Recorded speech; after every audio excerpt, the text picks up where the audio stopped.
This is a big deal for me. Nathan Lane is sitting across from me. Oh, well, it's an honor for me because I so admire what you do here. Well, thank you very much. Thanks for the support of TCM. And to have you here in the United Palace Theater in Upper Manhattan and Washington Heights, this is one of the great movie palaces in the country. Nathan is here to present a double feature that he selected. We'll have Barbara Stanwyck and Fred McMurray in Billy Wilder's Double Indemnity from 1944, and then we will jump forward exactly 30 years and present Roman Polanski's 1974 film Chinatown with Jack Nicholson, Faye Dunaway, and John Huston. Well, let's leave Chinatown out of it, but what drew you to Double Indemnity? Well, it's that combination of things of Billy Wilder working with Raymond Chandler. Raymond Chandler, who co-wrote the screenplay. Yeah, and they had a very tempestuous relationship. John Seitz, the DP, the whole film noir vocabulary really seems to be established in this film. It's not the first film noir, but it may be the definitive one. It may be the one that clicked all the boxes. Yeah, I thought so. And just the wonderful performances and how surprising they all are. And McMurray and Stanwyck, they're dynamic together here. Yeah, you're not expecting Fred McMurray to be so great in that kind of role, but he totally makes it work, and they're great together. You know, the plot is almost incidental to their sparring with one another, with wisecracks, and that's sort of their sexual interplay. Suppose I let you off with a warning this time. Suppose it doesn't take. Suppose I have to whack you over the knuckles. Suppose I bust out crying and put my head on your shoulder. Suppose you try putting it on my husband's shoulder. That tears it. You would never see this in a movie today. He can't get her off of his mind after the first time they meet. He goes back to work, he can't work. So what does he do to get his mind off this girl? He goes and bowls a few frames. I don't know, man. Bowling is the antidote for so many things. But yeah, no, I think that, you know, we never see them have sex. There is a moment in his apartment where he's smoking a cigarette on the couch and you think, well, they must have done something. Something must have happened. You know, shown each other their tattoos. Something happened in that apartment. Yeah. There are three things. The one thing, the biggest regret of Billy Wilder's career was putting her in that blonde wig, which the head of Paramount said, I hired Barbara Stanwyck and I got George Washington. Right. He was very upset by that. Billy Wilder also thought it was a mistake, but it was too late to change it 3 weeks into shooting. And so he always argued that, well, it made her, because she was such a phony, it was appropriate for her character. Yeah, I don't think anybody looks at that and thinks, it's it. I don't. My problem is the blonde wig. Right, it's no. not. And then Fred McMurray was wearing his wedding ring throughout the entire picture. Do you know that? That actually completely escaped me, or if I'd known it, I'd forgotten He's wearing his wedding ring, and he's not married. And so Billy Wilder had to say, well, he did it because he's selling insurance. People would like him more if they thought he was married. That's such a great instant answer, right? As opposed to we screwed up. Right. His apartment door opens out. Out. Only because it's going to hide her. Going to hide her. In that scene. Yeah, but it doesn't matter. None of it matters. None when of the it movie's matters. Great, it doesn't matter. It's Barbara Stanwyck's restraint in this part. She's an enigma, so you get why he's fascinated. Yeah. So Twitter, whatever it's called now, I responded to a guy who said, oh, I see that TCM is showing a lot of Barbara Stanwyck movies, and, you know, she was no Betty or Joan, but she was really wonderful. Like, he was complimenting her. And I responded very playfully, no anger. I was like, I don't think she takes a backseat to anyone. I'm not knocking the other two, but I think she's the best there was. Yeah. And that almost got more reaction than anything I had ever posted on there of people chiming in about these three great actresses. Anyone who can go from The Lady Eve to this film, to Stella Dallas. I mean, Ball of Fire, Stella Dallas, Lady Eve. She's phenomenal. Yeah. And you can't forget Edward G. Robinson. In a way, he's kind of the engine, because he keeps coming in and figuring things out. And you'll see here, he sells being an insurance claims investigator. An obsessive insurance claims investigator. He sells it as if it's the most important job any man could ever have, and it's thrill. And those papers are not just forms and statistics and claims for compensation. They're alive. They're packed with drama, with twisted hopes and crooked dreams. Easy, man. Yeah. Right. Maybe it's time to go bowling. You need Eddie. You need Eddie. You need to go bowling. All right, let's watch it, shall we? Okay. More with Nathan after the film. Here it is from writer-director Billy Wilder in 1944, co-written by Raymond Chandler, Barbara Stanwyck, Fred McMurray, Edward G. Robinson, Double Indemnity. So every time I see this Double Indemnity, I'm still struck that he decides to shoot her. It's quite cold-hearted because though she has shot him, she is clearly not going to finish the job. She says it's the first time she's felt something, and which is what stops her apparently. But she'll right. I didn't feel anything that. for you until I shot you the first time. Right. That's, it was then... it stopped her from taking another shot at him.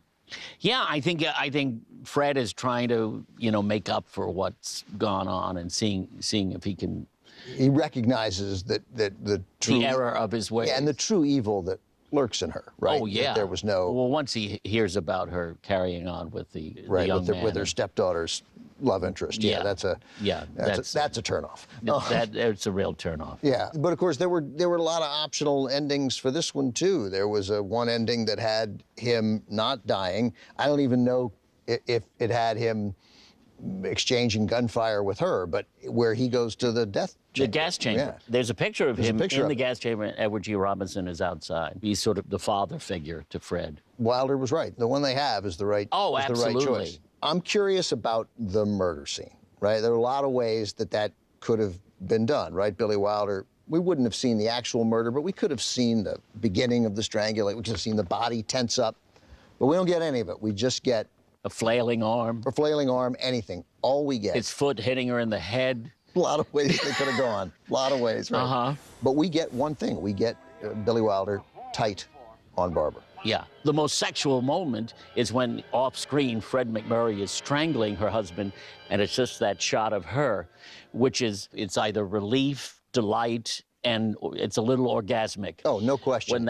When he's being killed. What do you think of that shot, that decision? But there are a lot of choices there. We could have seen the first move of strangulation, right? We could have gotten that. I get that we wouldn't see him probably being choked to death. It wasn't proper in 1944, but we don't get any of it. The whole shot, the whole murder occurs. Well, it's all about her. Right, she's manipulating the whole situation. She doesn't realize she loves him until she realizes, I knew I loved you when I didn't take that second shot to kill you at the end of the film. But yes, that's what I've been doing, manipulating you the whole time. So it's all about her machinations, and she realizes part of it is done, but there's still more work to do.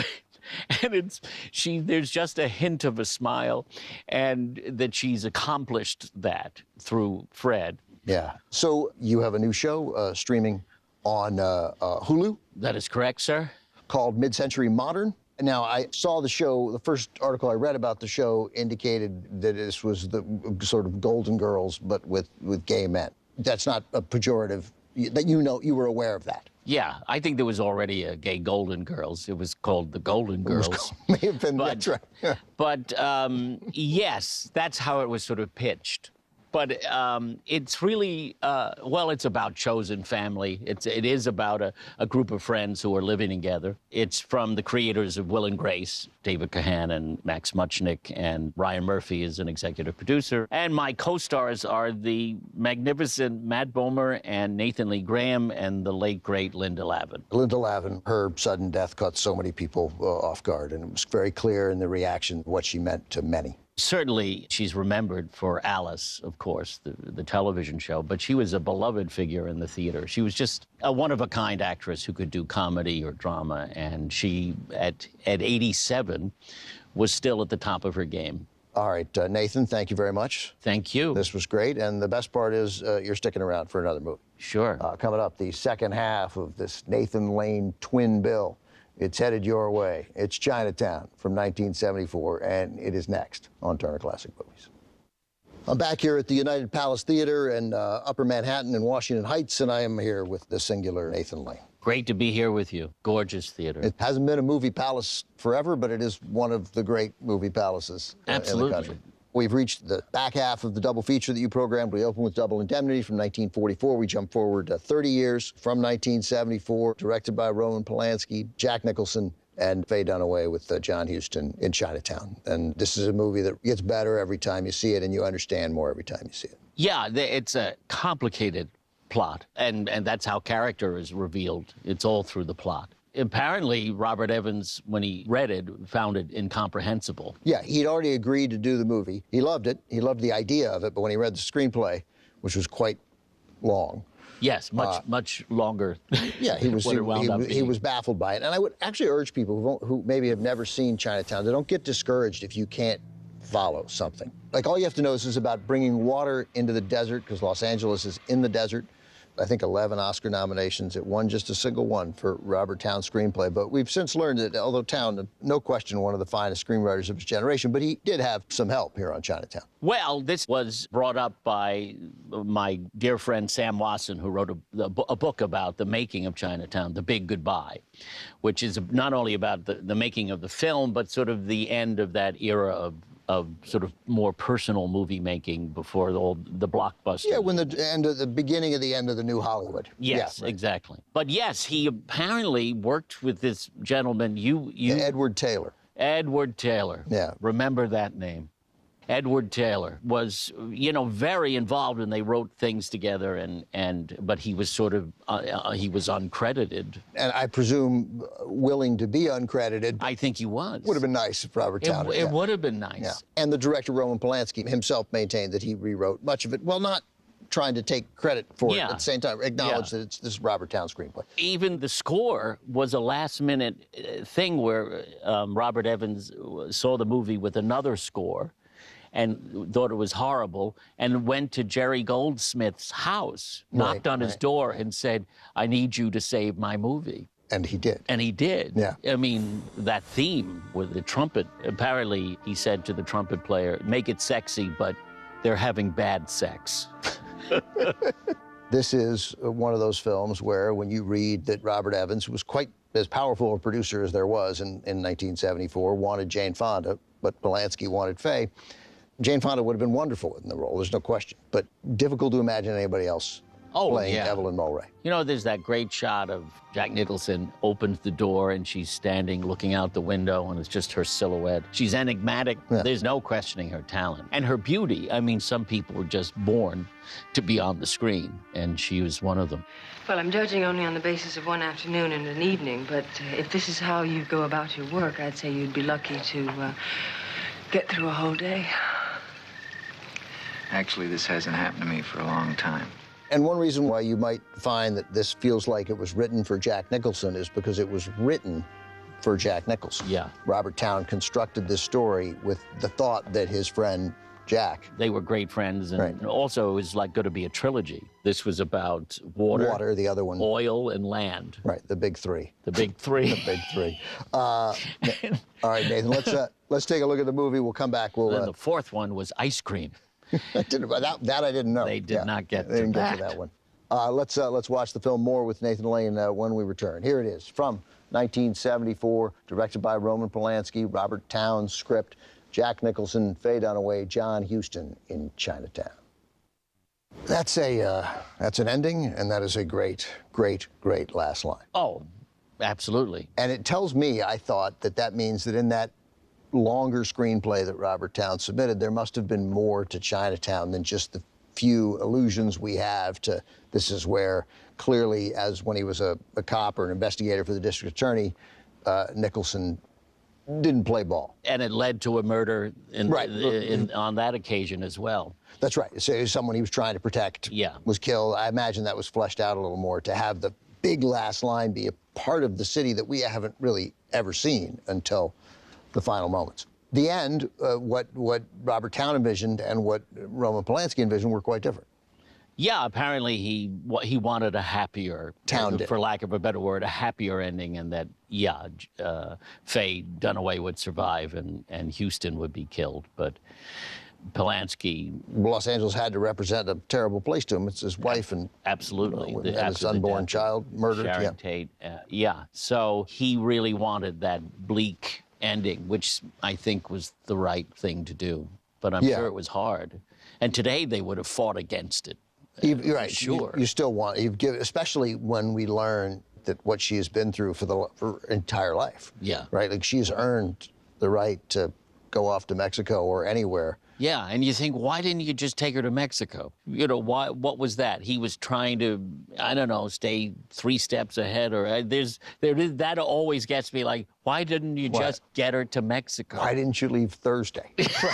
Right. And how creepy is John Huston? Huston, who was one of the great directors of his era, but really this reminder of what a fine actor he was. It's also just a presence. You may think you know what you're dealing with, but believe me, you don't. There's the history of him having directed The Maltese Falcon, that connection to film noir. That's an inspired idea to use him in that particular part. Chinatown is a near perfect movie. It may be a perfect movie, but there are a lot of things like, why didn't you leave Thursday? She could have left early, right? And why is Fred McMurray wearing his wedding ring? And why is Fred McMurray? And what did Jack Nicholson think he was going to do by revealing everything he knew about this case right then, when the goon is right there who you just beat up? Like, he's like, yeah, just take the glasses. And Nicholson's like, oh, I should have I should have left him in the car, you know, or something. Like, you don't need to give away the... Well, how about just the bandage? When you initially see him bandage and you think, how are we going to get through the movie where the leading man has that on? Nicholson got a lot of praise, and justified, I think, that this was a pretty big risk. He's a giant star, and he spends about 45% of the movie, maybe more, with this Band-Aid that isn't just covering the nose. I mean, it comes up. You ought to be more careful. That was really smart. Only when I breathe. I think that's a sign, not that we needed a sign of how great an actor he is, but this is one. Well, it's like a big metaphor, I guess, for don't stick your nose into Chinatown business. Right. So when you were asked to pick 2 movies, did these immediately come together as a double feature? Did you think, No, I'd love to have Double Indemnity, and then you add Chinatown? I took some mushrooms and then I threw darts at a wall of film titles. Yeah. I just thought the connection of, first of all, Raymond Chandler, and, you know, Chinatown is always called Chandler-esque. Right, Anything connected with old Los Angeles. By the way, it's from 1974. This is a great period piece. I mean, this is making this look like... Although it's the 30s as seen through a lens of the 70s. Still works. You know, if Still, he yeah, wants, because I think it was discussed that I think Evans maybe wanted it in black and white, and Polanski was like, no, I want to see the colors. I want to see the textures of the land and the whole thing, and I think that's what makes it special. But you didn't... So it was that connection, film noir. This is sometimes called neo-noir, although now I think it's aged into full-blown noir. It's 51 years old. It's not neo anything. Yeah.